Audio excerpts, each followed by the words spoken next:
Hello everybody. So today we'll be discussing about Companies Act 2013. Okay. So before covering this act, we all should know that what company means. Now, the word company. The word company is derived from a Latin word. Okay. It is a mixture of two words, that is com, that means with or together, and penny, that means bread. So it is originally referred to an association of persons who took their meals together. Okay, so if we talk about past, if we talk about leisurely past, merchants took advantage of the festive gatherings to discuss business matters. But nowadays, the business matters have become more complicated and cannot be discussed at festive gatherings. So, in popular parlance, a company denotes an association of likely minded persons formed for the purpose of carrying on some business or undertaking. Okay, so a company, is in if we talk about a company, it is a corporate body and a legal person having a status and personality which is distinct and separate from the members constituting it. Now, if we talk about Companies Act, it is applicable to whole of India. Okay, and the company in the common usage refers to a voluntary association of individuals formed for the purpose of attaining a common social or maybe a economic end. Now, the term company, if I talk about the term company, it has no technical or legal meaning. In the common law, a company is just a juristic personality or legal person which is separate from its members. Thus, it exists only in the contemplation of law. Okay. So in other words, we can say that a company is an artificial person or a legal person that is created and devised by the laws for a variety of purposes. Okay. Now these purposes can be such as a promotion of charity, maybe art, maybe religion, research, commerce, or business. The company, just like a natural person, possesses similar rights and owes similar obligations, but it has neither a mind nor a body of its own. Okay, so some eminent scholars and writers have defined the term. So some of the definitions are, now according to Justice James, a company is an association of persons united for a common purpose. And according to Justin Marshall, a company is an incorporated association, which is an artificial person created by law, having a separate entity with a perpetual succession and a common seat. Now, we can go further and discuss about the nature and characteristics of a company. Okay, the major characteristics of a company are: the very first is separate legal entity, second is limited liability, third is perpetual succession, fourth is common seal, fifth is artificial person, and sixth is number of persons. So before discussing characteristics of a company, let me tell you that a company has a dual nature.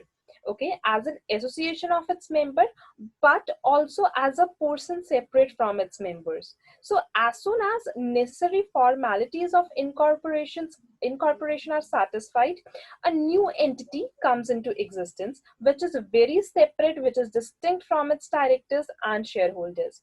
Now, since the corporate body is the creation of law, it is not a human being, it is an artificial person.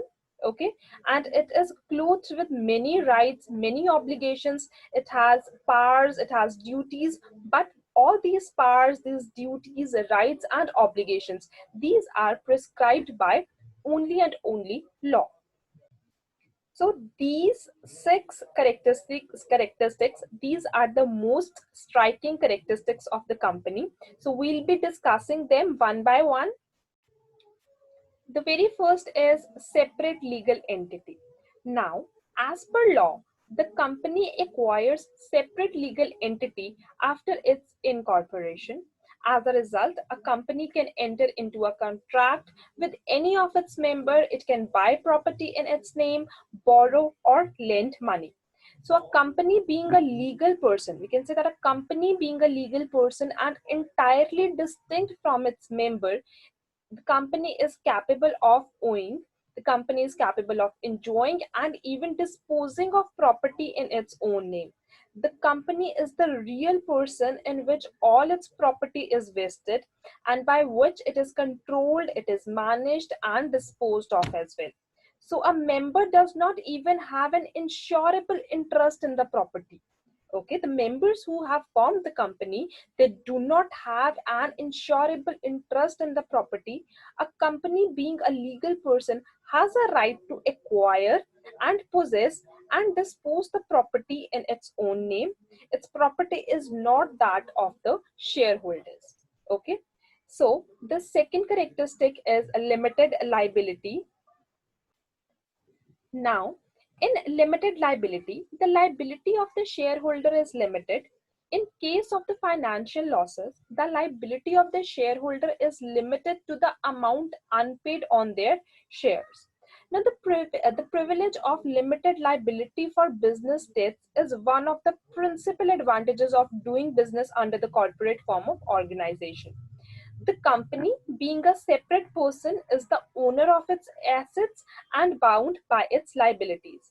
The liability of a member as a shareholder, it actually extends to the contribution to the capital of the company up to the nominal value of the shares that are held and not paid by him. Okay, in other words, you can say a shareholder is liable to pay the balance, okay, if any due on the shares held by him, but only when called upon to pay, and nothing more, even if the liabilities of the company far exceed its assets. Okay, so this means that the liability of a member is limited. The principle of limited liability is a feature, and you can say it is not a feature, it is also a privilege. Okay, it is a privilege of the corporate form of enterprises. Okay, so the liability of the members is limited. It means that the shareholders, they enjoy the immunity from liability beyond a certain limit. A shareholder cannot be called upon to pay anything more than the unpaid value of the share that he has undertaken to pay under a contract between himself and the company. Okay, so this is the second feature, limited liability. The next feature, the next characteristic that we are going to study is perpetual succession. So company existence is not dependent on that of its shareholders or directors. So death, insolvency, or lunacy of its member has no effect whatsoever on the existence of the company. Okay, so an incorporated company never dies. Okay, when it is wound as per law. A company, it is being a separate legal person, it is unaffected by death or departure of any member, and it remains the same entity despite the total change in the membership. Okay, so basically perpetual succession means that the membership of a company may keep changing from time to time. A person may come and a person may go, but the company remains forever, but that shall not affect its continuity, and it denotes the ability of a company to maintain its existence by succession of new individuals who step into the shoes of those who cease to be the members of the company. Okay, so we'll be discussing further characteristics in our next presentation. I hope that the introduction of companies and these characteristics were clear to you. Thank you.